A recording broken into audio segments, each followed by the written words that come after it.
సూర్యాపేట జిల్లాలో 45 కొత్త ఎలక్ట్రిక్ బస్సులు రోడ్డెక్కాయి. సూర్యాపేట ఆర్టీసీ డిపోలో 45 ఎలక్ట్రిక్ బస్సులను జెండా ఊపి ప్రారంభించారు deputy CM Bhatti Vikramarka.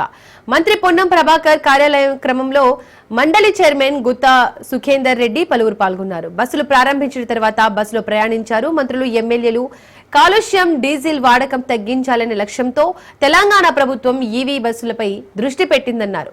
Diesel వాహనాలను తగ్గించాలని ఇటీవల సీఎం కూడా చెప్పినట్లు గుర్తు చేశారు. ఇందులో భాగంగానే ప్రభుత్వం సొంతంగానే ఎలక్ట్రిక్ బస్సులను కొనుగోలు చేస్తోందన్నారు. జ్యోతి ప్రజ్వలన కోసం మీరు మాత్రం చికాకు ముందుకు రావాలని అట్లా ఉంటారు. ఎందుకే ఏముంది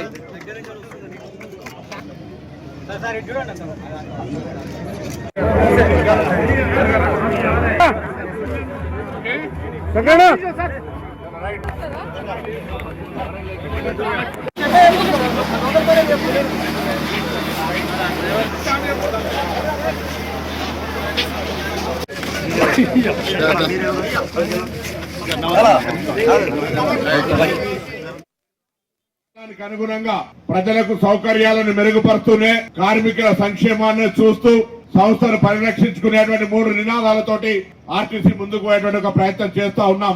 గతంలో నష్టాల బాటలో నడిచి గత 10 సంవత్సరాల్లో ఒక నూతన బస్సు కొనుగోలు చేసేటువంటి ప్రక్రియ చేయనప్పటికీ ఒక ఉద్యోగం కూడా నియామకం చేయాలనేటువంటి పరిస్థితి నుంచి ఇలా వేలాది నూతన బస్సులు కొనుగోలు చేయడంతో పాటుగా వేలాది మంది నూతన ఉద్యోగులను నియామకం చేపడుతున్నామంటే ఈ రోజు ఇక్కడ అక్కా చెల్లెల ఆశీర్వచనం, ప్రభుత్వ నిర్ణయము, కార్మికుల యొక్క కృషి అనే మాట సందర్భంగా మనం చేస్తా ఉన్నా.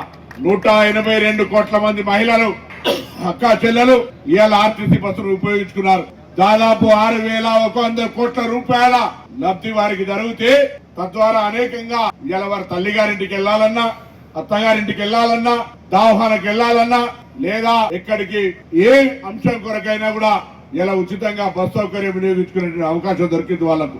ఇలా మొక్కుకుంటే వెంటనే పోయి మొక్కు తెచ్చుకుని వచ్చేటువంటి ఇటు మహిళలకు ఉచితంగా ప్రయాణం చేయడానికి, ఇంకో పక్కన రాష్ట్ర ప్రభుత్వానికి సంబంధించినటువంటి ఆర్టీసీ ప్రభుత్వ రంగ సంస్థ ఆర్థికంగా నిలదొక్కుకోవడానికి కూడా పెద్ద ఎత్తున ఉపయోగపడ్డదని నేను స్పష్టంగా చెప్పడానికి ఈ 2 ఉదాహరణలు మీకు చెప్తూ ఈ ప్రజాప్రభుత్వం ఎప్పుడు కూడా ప్రజల ఆస్తులు, ఆనాటి ప్రభుత్వాలు మొదలుపెట్టినటువంటి ప్రభుత్వ రంగ సంస్థలు కాపాడుకుంటూ భవిష్యత్ తరాలకు మారుతున్నటువంటి మార్పులకు అనుగుణంగా దాన్ని అప్డేట్ చేసుకుంటూ ముందు తరాలకు అందించడమే మనందరి పైన ఉన్నటువంటి బాధ్యతగా మేము భావించి ఈ కార్యక్రమాలని చేసుకుంటూ ముందుకు పోతా ఉన్నాం. ఇంకా మిత్రులారా, ఈ కార్యక్రమంలో పాల్గొన్నటువంటి స్నేహితులారా, ఈ ఆర్టీసీని ఈ ప్రభుత్వం కాబట్టి బతికించగలిగింది. అదే గత ప్రభుత్వాలాగానే అట్లాగే ఉంటే ఇప్పటికే అదో పెద్ద సమస్యగా మారింది. ఈ రోజు ఆర్టీసీ ఆర్థికంగా నిలదొక్కుని ముందుకు పోతూ ఇంకా భవిష్యత్తులో అనేక ప్రణాళికలు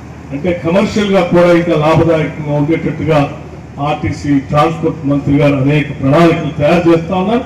వాటన్నింటినీ కూడా సాధ్యమైనంత మేరకు రాష్ట్ర ప్రభుత్వం ప్రజలకు